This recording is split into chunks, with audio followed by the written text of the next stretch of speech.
और बच्चे कैसे हैं आप लोग? तो हम लोगों ने फोर्स का पूरा थ्योरी आप लोगों से डिस्कस कर लिया था। फोर्स, प्रेशर और तुम्हारा क्या था, फोर्स, प्रेशर और फ्रिक्शन। ठीक है, तो अब हम उसी पे क्या करेंगे, कुछ न्यूमेरिकल्स हम लोग सॉल्व आउट करेंगे। ठीक है, तो ये हम लोग ले रहे हैं लेक्चर नंबर 2। तो लेक्चर नंबर 2 में we have to study your only numerical. ठीक, तो ये हमारे पास एक पैकेज है, उसके बारे में हम लोग डिस्कस कर लेते हैं। ठीक, तो ये हमारे कोचिंग का ही पैकेज है। इसमें आप लोगों के पास मैं क्वेश्चन लिख देता हूँ, then we have to solve some problems. ठीक है, देखिए जैसे में इसमें क्वेश्चन है, देखिए क्वेश्चन है क्वेश्चन नंबर 1 जिस तरह से इसमें कह रहा है फोर्स इज द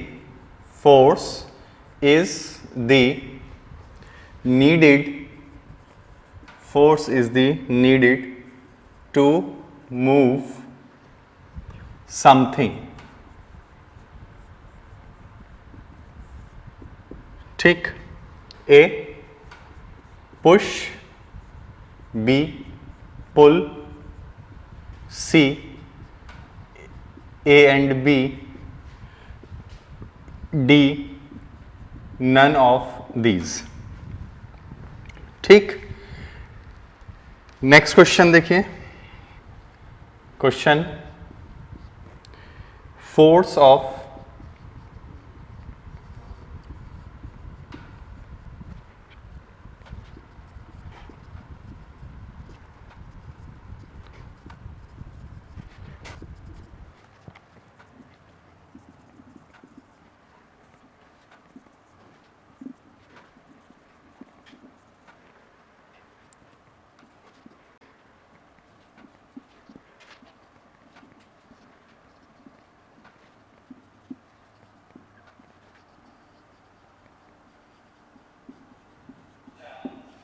चलिए, तो ये हमारे पास कुछ क्वेश्चंस हैं, we have to solve this.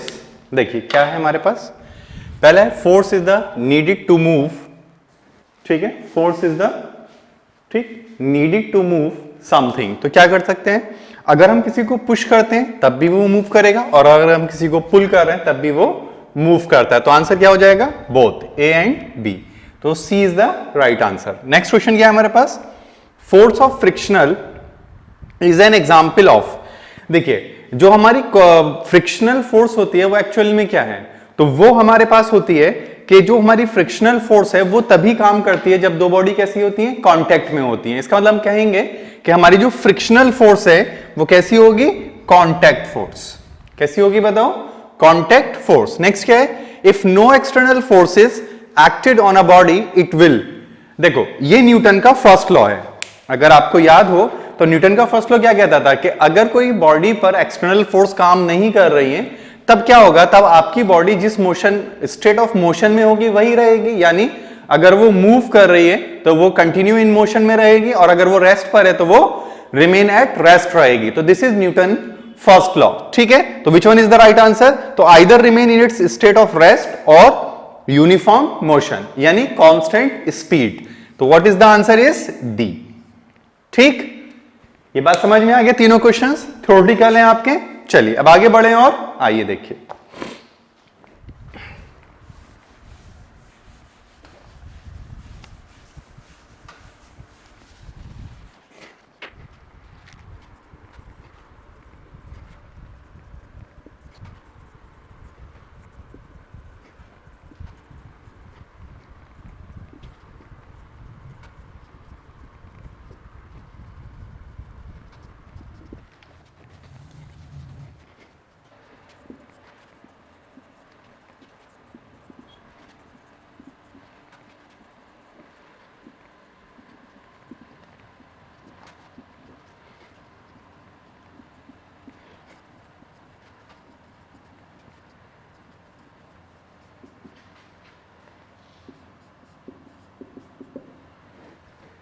चलिए आइए तो समझते हैं इसको। देखिए इसमें क्या कह रहे हैं, देखिए when the driver of a fast moving car suddenly applies brakes the passenger in the car, यानी जो पैसेंजर है कार में उनका क्या होगा। तो जरा ध्यान से समझना, मान लीजिए कि ये हमारा बस है, ठीक, दिस इज आवर बस, ठीक है, कार है। ओके, कार है, कोई बात नहीं। तो ये हमारे पास एक कार हो गई, ठीक। अब इसमें ये पैसेंजर्स हैं, ठीक, ये पैसेंजर है। मान लेते हैं कि कार हमारा इधर मोशन में है, किधर है, मोशन में है। अब क्या होगा, देखिए अब होगा क्या, तो इसके पास क्या होगा, एक प्रॉपर्टी होती है मास की जिसको हम क्या बोलते हैं, इनर्शिया। यानी वो कभी भी ये नहीं चाहती है कि उसकी वेलोसिटी क्या करे, चेंज करे, ठीक, या वो अपनी स्टेट ऑफ मोशन को चेंज करे। तो स्टेट ऑफ मोशन चेंज करने का मतलब ही यही है कि आपकी वेलोसिटी चेंज करेगा। अब ये बताओ, जब ये इधर जा रहा है तो कौन से इनर्शिया में, इनर्शिया ऑफ मोशन। जब आप ब्रेक अप्लाई करेंगे, जब इस पे ब्रेक अप्लाई करेंगे तो क्या होगा, जब आप इस पे ब्रेक अप्लाई करेंगे तो ये खड़ा होगा, तो जब ब्रेक अप्लाई करेंगे तो क्या होगा, इसके ऊपर एक पीछे की तरफ क्या होगा, फोर्स लगेगा। लेकिन क्या होगा कि जब आप फोर्स लगाएंगे तो ये क्या करेगा, अपने आप को, अपनी बॉडी को क्या करेगा, आगे ले जाना चाहेगा। भाई आपने क्या करा, आप इसको यहीं पर रोकना चाहते हैं। अगर रोकना चाहते हैं तो इसके ऊपर क्या होगा, एक फोर्स लगेगा इधर की तरफ। इस फोर्स की वजह से इसके ऊपर एक फॉरवर्ड फोर्स लगेगी, जिसकी वजह से ये क्या करेगा, फॉरवर्ड जर्क मिलेगा। यानी ऐसे है, अगर आपने ब्रेक लगाई तो बॉडी यहीं पे रुकना चाहती है, लेकिन इनर्शिया ऑफ मोशन की वजह से क्या करेगा, आगे की तरफ चला जाएगा। तो कैसा जर्क मिलेगा, फॉरवर्ड फॉल, या फॉल फॉरवर्ड। किधर गिरेगा बताओ, फॉरवर्ड, फॉल फॉरवर्ड। लेकिन अगर ये रुका होता और चल देता, तो रुका है, इनर्शिया ऑफ रेस्ट पर है, मोशन कर दिया तो आगे जाना चाहता है बॉडी, तो ये it will get the backward jerk. और अगर आपका शार्प टर्न होगा तो क्या करेगा, साइड वाइज। तो what is the answer is there, तो फॉल फॉरवर्ड। तो क्या आंसर हो जाएगा, फॉल फॉरवर्ड, ठीक। और रेस्ट ऑफ इनर्शिया से अगर चलता है तो क्या होगा, back forward, sorry fall forward, backward. ये क्या है, is a measure of the gravitational force acting on an object. तो ग्रेविटेशनल जो फोर्स होती है Fg, वो एक्चुअल में क्या है, वो होती है हमारे पास mg। इसी को हम लोग क्या बोलते हैं, वेट। बताया था जब पढ़ा रहे थे, तो इसी को हम क्या कहते हैं, वेट। तो क्या मेजर करता है ये, weight. Pressure is defined, it is very simple. तो प्रेशर क्या होता है, प्रेशर होता है हमारा फोर्स अपॉन एरिया। तो which one is correct, A is the right answer, ठीक है। करिए इसको जल्दी से।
करो इसको जल्दी से आप लोग, फिर आगे बढ़ते हैं हम लोग इसमें। इनको लिख लीजिए जल्दी से।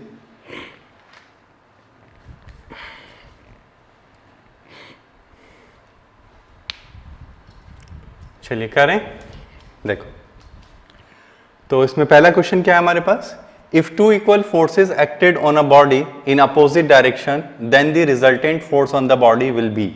तो ये मैंने आपको बताया था कि अगर हमारे पास मान लीजिए ये कोई बॉडी है, दिस इज अवर बॉडी, इधर से मैंने अगर 10 न्यूटन फोर्स लगाया और इधर से भी मैंने अगर एक 10 न्यूटन लगाया, तो एफ नेट कितना आएगा, ये मैंने तुम्हें सिखाया था। तो अगर आप बोलते हैं कि सर ये पॉजिटिव डायरेक्शन है, तो अल्टीमेटली ये क्या हो जाएगा अपने आप में, negative, then it will be added. तो 10 प्लस माइनस ऑफ 10, तो दैट शुड बी 0। तो which one is the right answer, 0। Next क्या है, प्रेशर ऑफ वाटर। देखो ये चीज भी मैं डिस्कस कर चुका था, हर चीज हम लोगों ने डिस्कस की है। तो क्या कह रहा है, pressure of water increase with depth, decrease with depth, remain same with depth, none of these. तो अगर हम डेप्थ में बात करें तो हमने बोला था कि अगर ये मेरा पानी इस तरह से है, समझना ये हम लोगों ने करा है, तो यहां पे जो प्रेशर होता है यहां पर, वो होता है हमारा P not, that is the atmospheric pressure, ठीक। तो अगर हम यहां से कुछ हाइट नीचे आ जाए, मान लीजिए h हाइट आ गए, तो अभी यहां पे कुछ मत मानो, यहां पे प्रेशर कितना लिखोगे बताओ, यहां पे प्रेशर A जगह पर, तो क्या बताया था लिखना, बताओ, रो जी एच, यानी ये है इसकी वजह से, इसका मतलब ये कितना था, प्लस पी नॉट। तो अब बताओ जैसे जैसे हाइट को हम बढ़ाएंगे वैसे वैसे प्रेशर भी क्या करेगा, बढ़ने लगेगा, क्योंकि ये तो कांस्टेंट है, यहां पे पी नॉट था, अब अंदर घुसे तो ये अब बढ़ने लगा, और अंदर जाओगे और बढ़ेगा। तो what will be the answer is increase with depth, increase with depth. ठीक है। अच्छा अब देखो यहां पे क्या है, a spaceship continues moving in space with constant speed because, देखो force of friction due to air acts on it, तो एयर इतना ज्यादा फ्रिक्शन नहीं लगाती है, ठीक है, तो ये तो गलत हो गया, फ्रिक्शन वाला तो कोई मतलब है ही नहीं, और मास जीरो होगा नहीं, तो क्या रह गया, no force of gravitational force act on it. क्यों, क्योंकि अगर ये हमारा जमीन है और यहां से कोई चीज अगर ऊपर जाना चाहती है तो वो क्या करती है, इसके ऊपर एक फोर्स लगती है mg, लेकिन जब ये इसमें से पहुंच जाएगा तो ये mg क्या हो जाएगा, जीरो, तो ये क्या करेगा, इसे अब कोई फोर्स की जरूरत नहीं पड़ेगी, and they will be move with constant velocity.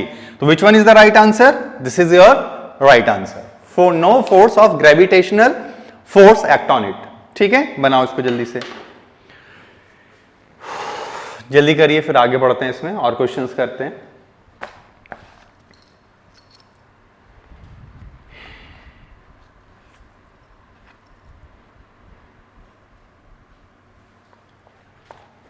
चले, आइए देखिए,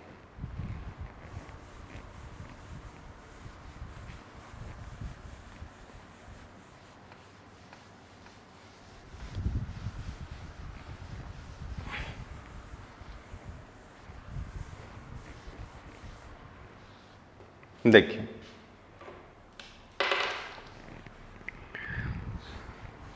विच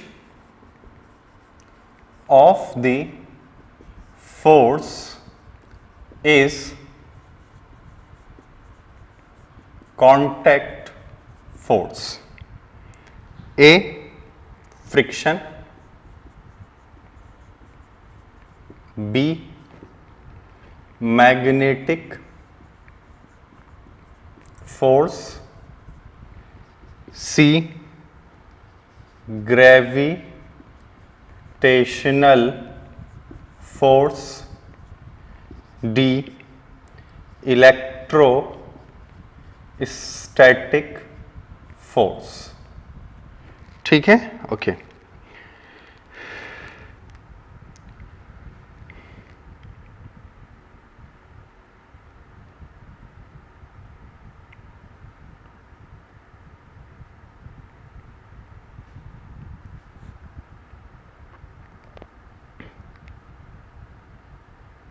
नेक्स्ट है हमारे पास which of the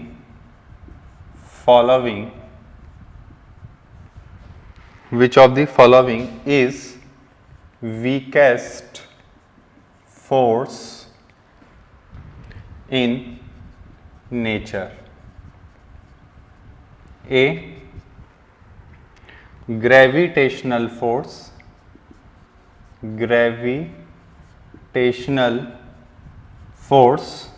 B electrostatic force,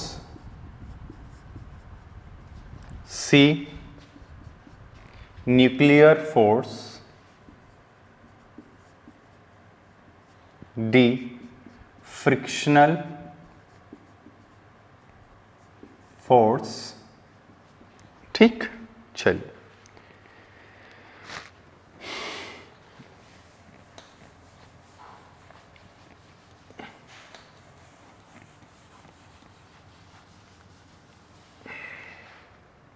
चलिए और आगे बढ़ते हैं इसमें। Question,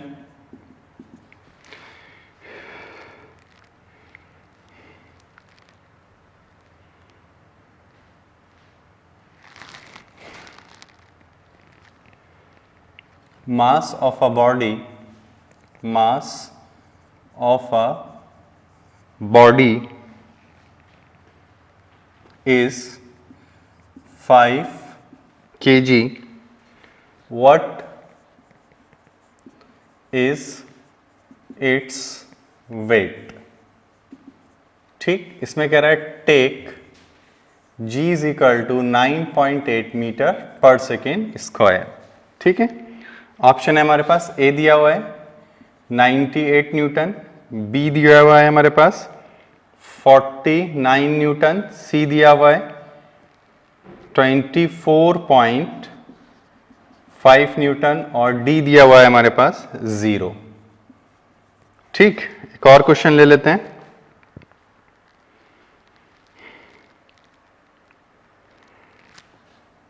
question, the magnet is stronger near the A poles of the magnet, B है ends of the magnet, C है center of the magnet और D है इसमें outside the magnet। ठीक है, चलिए इनको बनाते हैं।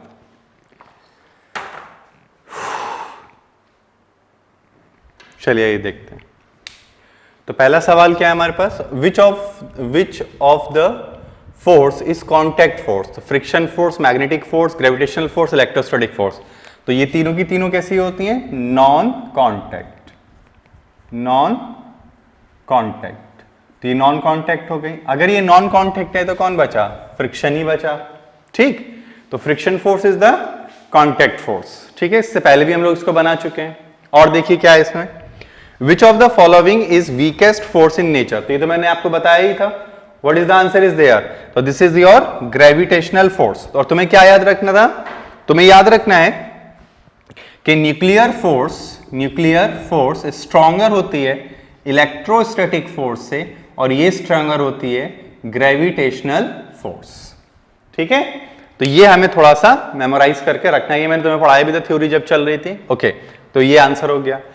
इसमें क्या कह रहे हैं, mass of a body is 5 kg, what is its weight when. ठीक है, इतना अगर हम ले लें तो वेट क्या होता है। तो अगर हम वेट की बात करें तो वेट हम लोगों ने पढ़ा है mg। तो कितना आएगा बताओ। तो वेट को हम लिख सकते हैं 5 इंटू 9.8। तो कितना आ जाएगा, 4 यानी 0.0 45 और दिस तो 49। कितना आ रहा है बताओ, 49। ठीक, तो which one is right answer, this is your 49। ठीक, तो B is the right answer. चलिए आगे बढ़े हम, आओ देखो।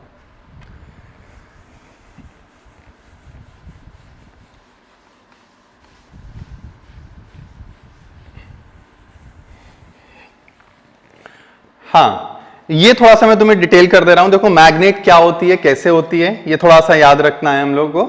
तो मैग्नेट जो होती है हमारे पास, मैग्नेट, ठीक, इसका थोड़ा सा ध्यान रखिएगा।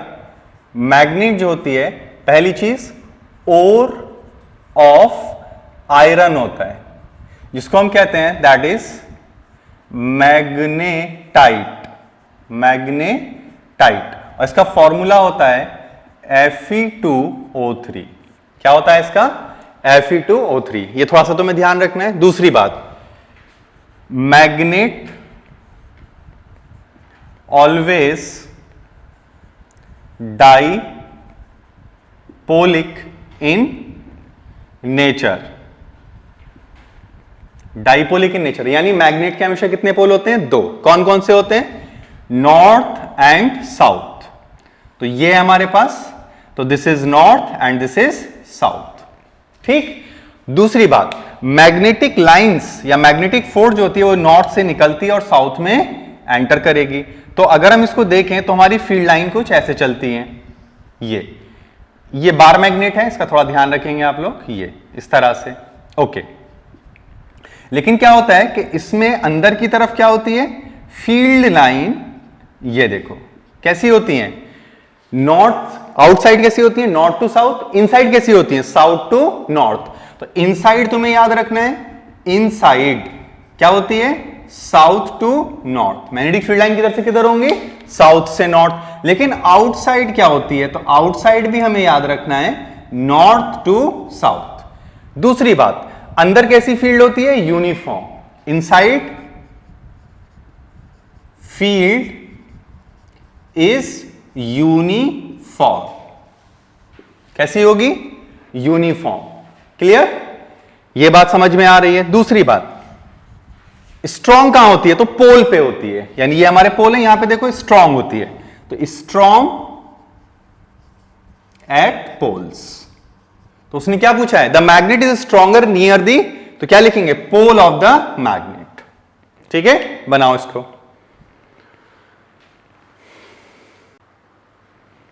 ठीक है बच्चों, अब देखो इसमें एक और बात तुमको थोड़ा सा याद रख लेना है, ये बातें समझ में आ गई। एक और बात याद रखना, मैग्नेटिक फील्ड लाइन क्या करती है, क्लोज लूप बनाती है। ठीक है, मैं यहां लिख दे रहा हूं,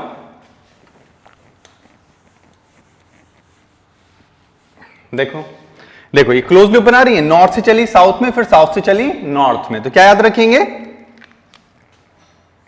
magnetic field lines form a closed loop, यानी that is no starting and ending point, यानी ना तो इसका कोई स्टार्टिंग पॉइंट होता है और ना ही कोई इसका एंडिंग पॉइंट होगा। यह बात समझ में आ रही है, क्लियर है बात। तो ये थोड़ा सा हम लोगों को याद रखना। अच्छा, एक और चीज याद रख लेना, क्या याद रख लेना, स्ट्रेंथ ऑफ फील्ड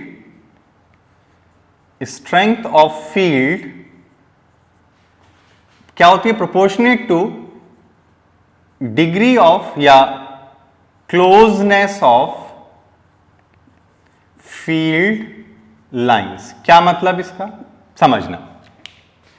देखो थोड़ा सा डिटेल कर ही लेते हैं इसकी, अब जब आगे आइए तो इसमें हमें यह समझना है कि अगर मेरे पास ऐसे फील्ड लाइन है, ये देखिए ऐसे फील्ड लाइन है, अगर ऐसे, this is the field line, तो देखो यहां पे जो अगर मैं इतना बड़ा लूप बना दूं, अगर इतना बड़ा एरिया ले लूं, ये मैं एरिया ले रहा हूं अगर, तो यहां पे देखो कितनी सारी फील्ड लाइन है।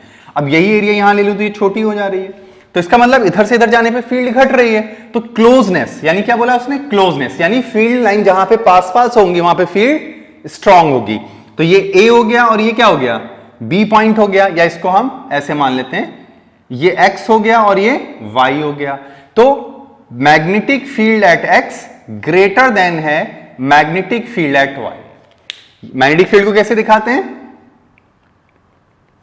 मैग्नेटिक फील्ड कैसे रिप्रेजेंट करते हैं, बी से। दूसरी बात, it is a vector quantity. कैसी क्वांटिटी है, वेक्टर। दूसरी बात, it's SI unit is Tesla. क्या होती है बताओ, टेस्ला। दूसरी बात, it's CGS unit is Gauss. क्या होगी बोलो, गॉस। ये भी याद रख लेना, गॉस। ठीक, क्या होती है, गॉस। ठीक है, अगर हम इसको थोड़ा सा और, चलो इतना काफी है वैसे, चलो चाहो तो ये लिख लेना, वन गॉस जो होता है इज नियरली अबाउट होता है आपका 10⁻⁻⁴ टेस्ला। ठीक है, ये थोड़ा सा ध्यान रखिएगा, रफ डेटा है। ठीक है, तो ये वैसे इतना पूछेगा नहीं, it is sufficient for you. इतना अगर आपको याद है तो मैग्नेटिक फील्ड का तुम्हें प्रॉब्लम नहीं होगा। चलो अब इसमें एक और चीज भाई, like poles repel each other, अभी चलो मैं बता दे रहा हूं तुम्हें।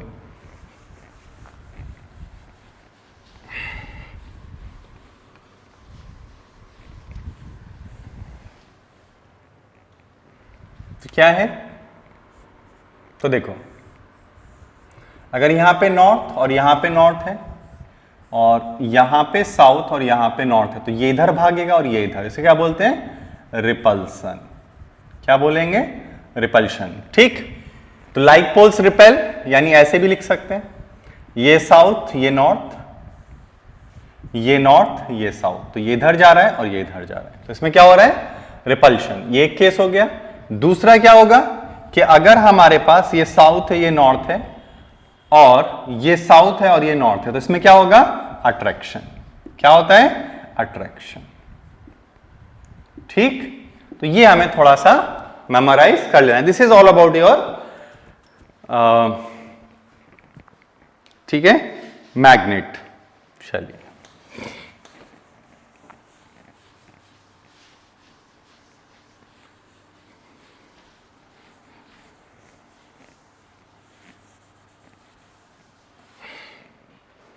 डन। चलिए आगे बढ़े और आइए देखिए,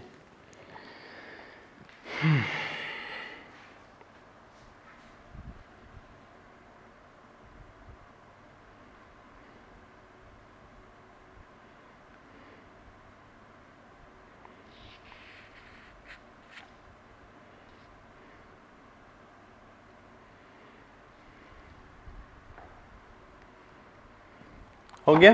चलिए आगे बढ़े। चलिए नेक्स्ट क्वेश्चन करते हैं इस पे।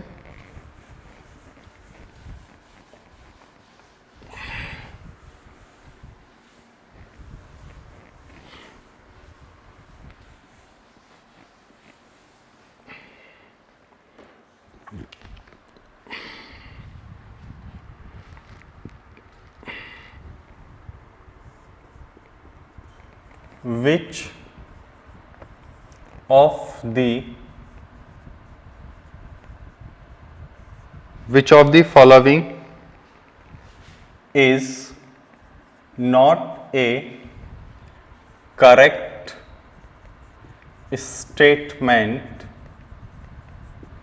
ठीक है, correct statement. A force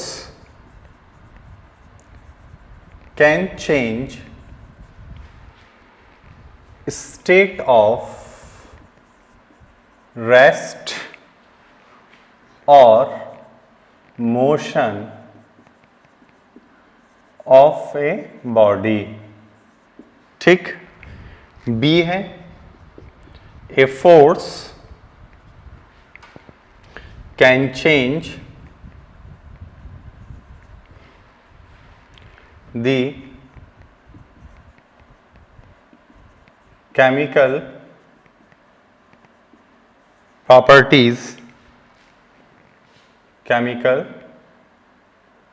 properties of a body। दूसरा,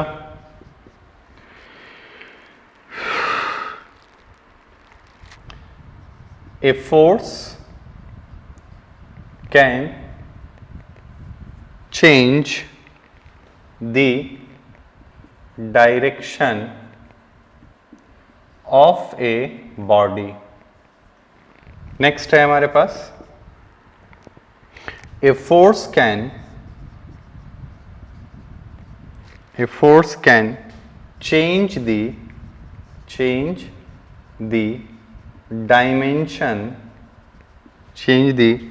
dimensions of a body। ठीक है, चलिए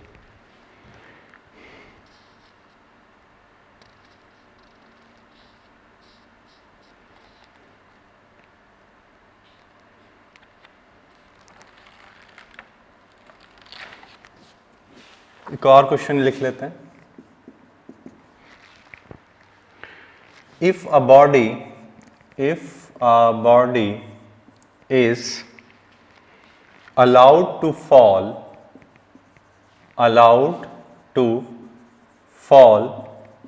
from a height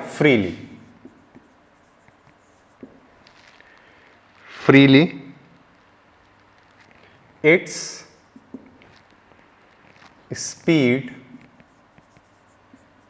increases continuously, it is because air does not exert frictional force. B है मैग्नेटिक फोर्स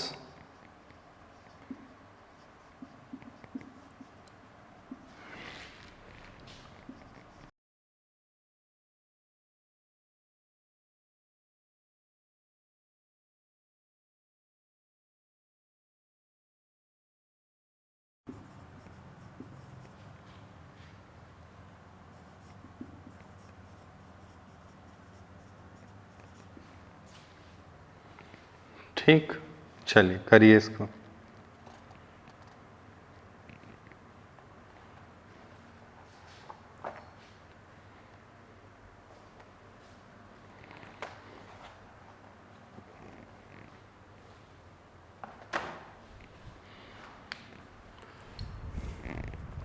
चलिए करें, आइए देखिए। विच of the following is not a correct statement. हाँ, ये ध्यान रखिएगा, नॉट करेक्ट स्टेटमेंट पूछ रहा है, करेक्ट नहीं है। A force can change state of rest और मोशन ऑफ अ बॉडी, सही बात है। A force can change the chemical properties of a body, this is wrong. क्यों, समझिएगा। अगर एक एप्पल को हम किसी फोर्स से लगा के उसको क्रश कर दें तो उसकी केमिकल प्रॉपर्टी, यानी वो एप्पल से कुछ और नहीं बन जाएगा, दे विल रिमेन एप्पल, यानी एप्पल वाला ही टेस्ट रहेगा। केमिकल का मतलब टेस्ट। तो यहां पे क्या है हमारे पास, दिस इज करेक्ट, यानी रॉन्ग स्टेटमेंट यही होगा। नेक्स्ट क्या है इसमें, if a body is allowed to fall from a height freely its speed increases continuously, it is because, ऐसा क्यों हो रहा है, air does not exert frictional force. देखो, अगर एयर नहीं लग रही है तो उसकी स्पीड बढ़ेगी। दूसरी बात, magnetic force of earth increases its speed, gravitational force of earth increases its speed, pressure of air force is downward.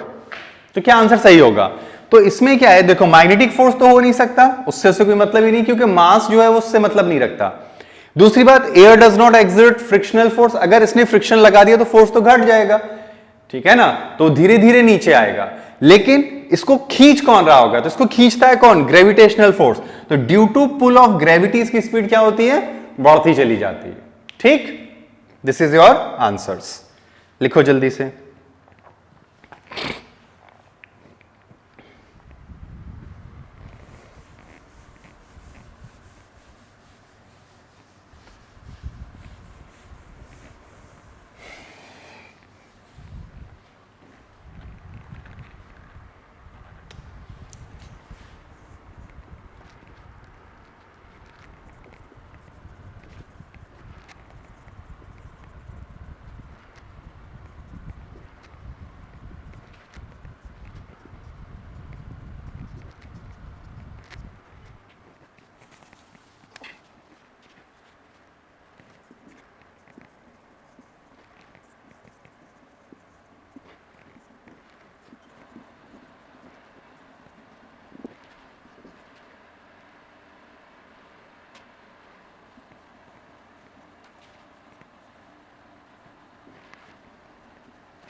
करिए इसको जल्दी से, इसमें थोड़ा सा और हमें करना है।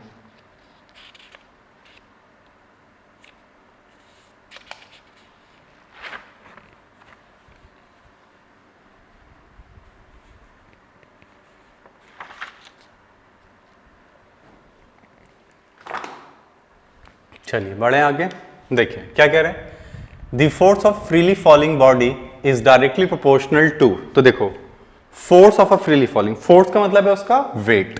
तो वेट क्या होता है यहाँ पे, तो वेट इज इक्वल टू होता है mg।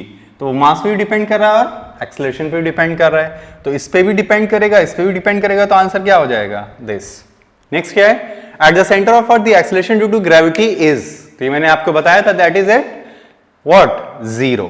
क्या आंसर होगा, 0। नेक्स्ट क्या कह रहा है, weight of a body measured by spring balance in which place will it wake the heaviest, तो कहां बताया था मैंने तुम लोगों को इसको, पोल पर, क्योंकि पोल पर जी की वैल्यू क्या होती है, मैक्सिमम, तो क्या आंसर हो जाएगा, पोल। क्या आंसर होगा, पोल। मिनिमम पूछेगा तो कहां कर देंगे हम लोग, सेंटर पर, क्या होगा, 0। ठीक, बनाइए इसको जल्दी से।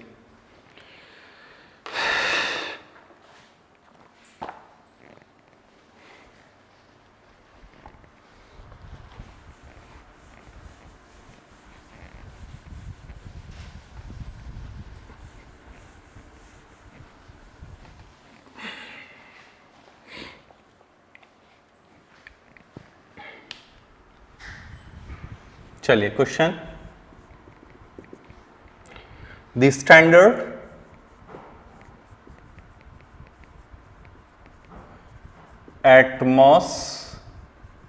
Atmospheric pressure at sea level is, ठीक, A 10⁴ newton per metre square, B 10⁶ newton per metre square, C 10⁵ newton per metre square, और डी है आपका 10⁻15 न्यूटन पर मीटर स्क्वायर। ठीक, नेक्स्ट क्वेश्चन है हमारे पास इसमें, atmospheric pressure at sea level,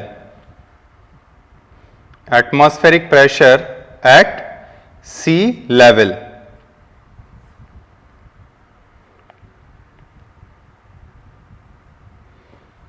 या at sea level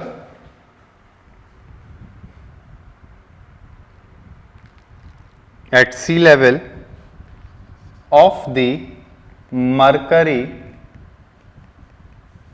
barometer is stand at height of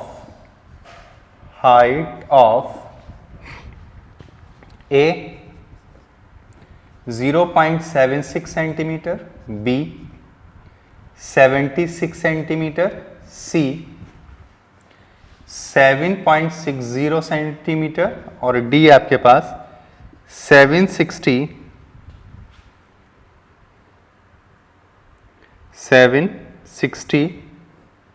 centimetre. ठीक है, बनाइए इसको जल्दी से।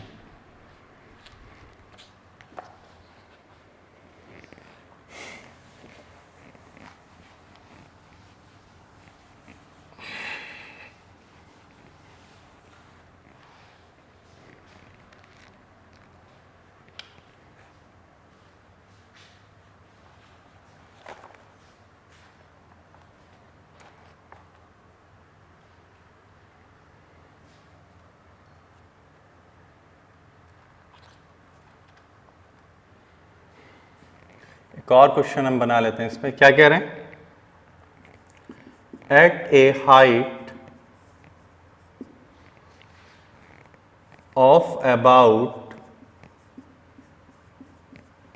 1000 metre above sea level, the atmospheric pressure will be, A है हमारे पास 1 atm, B है 2 atm, C है लेस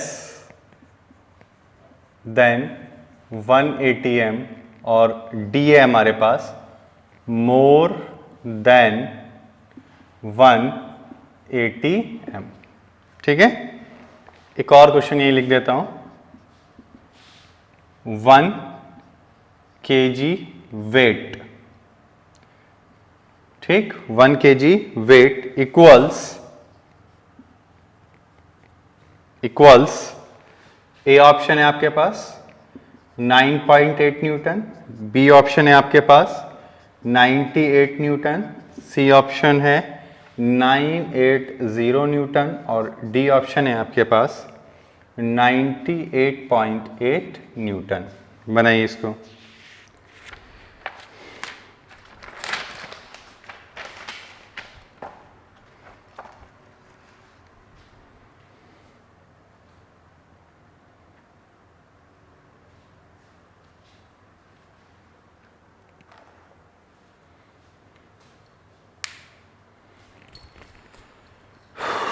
बनाओ जल्दी से इसको, फिर हम लोग आगे करते हैं इसमें और क्वेश्चन।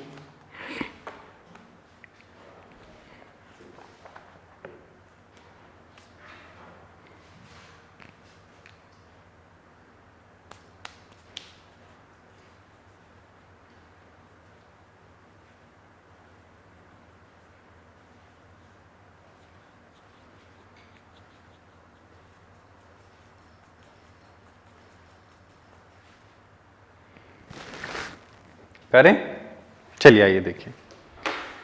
तो क्या है यहां पे, the standard atmospheric pressure at sea level is, देखो 1 atm जो होता है हमारे पास, ये 1 atm लेवल होती है, तो 1 atm आपको याद रखना है 1.01 इंटू 10⁵ पास्कल बोलो या इसी को न्यूटन पर मीटर स्क्वायर बोल दो।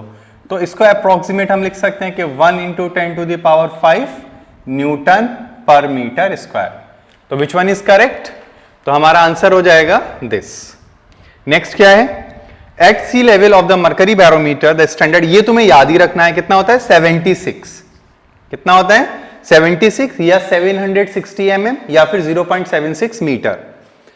अच्छा, इसमें क्या कह रहा है, at a height of about 1000 metre above sea level the atmospheric pressure will be. तो सी से अगर हम 1000 मीटर ऊपर जा रहे हैं तो 1 atm, ये तो सरफेस पे हो गया, अगर ऊपर जा रहे हैं तो हाइट घट रही है तो प्रेशर भी क्या करेगा, घटना शुरू करेगा। तो क्या आ जाएगा, लेस देन 1 atm।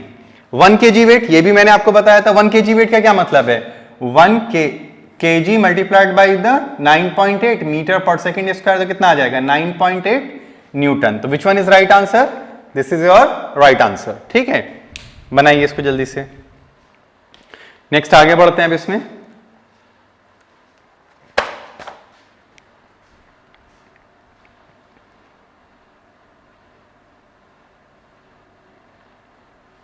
चलिए देखिए, नेक्स्ट क्वेश्चन समझते हैं।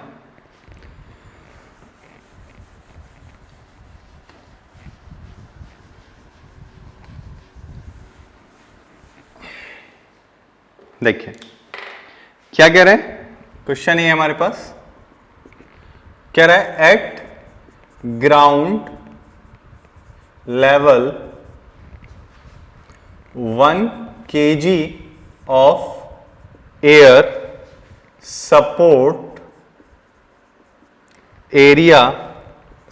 And area of A option है 1 सेंटीमीटर स्क्वायर, बी ऑप्शन है 2 सेंटीमीटर स्क्वायर, सी ऑप्शन है 1.5 सेंटीमीटर स्क्वायर, 1.5 सेंटीमीटर स्क्वायर और डी ऑप्शन है तुम्हारे पास 2.5 सेंटीमीटर स्क्वायर। ये क्वेश्चन थोड़ा अच्छा है, ठीक है, उसको थोड़ा देख लेते हैं। देखिए तो क्या कह रहा है आपसे ये, तो ये आपसे कह रहा है कि कितना होगा यहां पे। ठीक है, तो अगर हम इसकी बात कर रहे हैं कि ये कितना होगा, तो देखो हम ये कह सकते हैं कि 1 atm जो होता है उसका मतलब होता है फोर्स अपॉन एरिया। ठीक, तो 1 kg वेट है, किस पे लग रहा होगा, एयर पे लग रहा है, तो हम क्या लिख सकते हैं यहां बताओ, तो यहां हम लिख सकते हैं कि area is equal to force 1 into 10, approximate 10 ले लेते हैं, डिवाइड जी की वैल्यू। ठीक है, और ये कितना आ जाएगा 1 इंटू 10⁻5, तो कितना आ रहा है जल्दी बोलो, तो कितना आ रहा है अप्रोक्सीमेट, तो अप्रोक्सीमेट हमें मिल रहा है ये आपका 10⁻⁻4 और क्या आ रहा है ये मीटर स्क्वायर, तो सेंटीमीटर में अगर कन्वर्ट करें तो कितना मिलेगा, सेंटीमीटर में कन्वर्ट करें तो कितना आएगा। ठीक है, तो सेंटीमीटर में अगर कन्वर्ट करते हैं हम लोग तो हमारा कितना मिलेगा 10⁻4, यानी या अगर हम इसको 9.8 ले लें, 9.8, ठीक है, तो अगर हम इसको 9.8 ले लेते हैं तो 10⁻4, तो ये आ जाएगा 9.8 इंटू 10⁻⁻5 मीटर स्क्वायर। तो कितना मिलेगा हमें? तो ये हमें मिल जाएगा 9.8 इंटू 10⁻⁻1 और क्या आ जाएगा? Centimetre square. तो कितना आएगा हमारे पास? तो 0.98 यानी 1 के अराउंड आ रहा होगा। तो this is your right answer. ठीक है, तो ये आप क्वेश्चन आप लगा लीजिएगा इसमें, almost you have to done. ठीक है, आपके जितने भी प्रॉब्लम्स हैं उनको डिस्कस कर लीजिएगा इसमें, लास्ट ईयर की प्रॉब्लम्स लगा लीजिएगा। This is all about your force, friction, ठीक है, एंड प्रेशर एंड थ्रस्ट। ठीक है, तो ये थोड़ा सा आप लोग बना लीजिएगा। ठीक, तो नेक्स्ट लेक्चर में यानी नेक्स्ट चैप्टर हम लोग स्टार्ट करेंगे तुम्हारा। ठीक है, थैंक यू।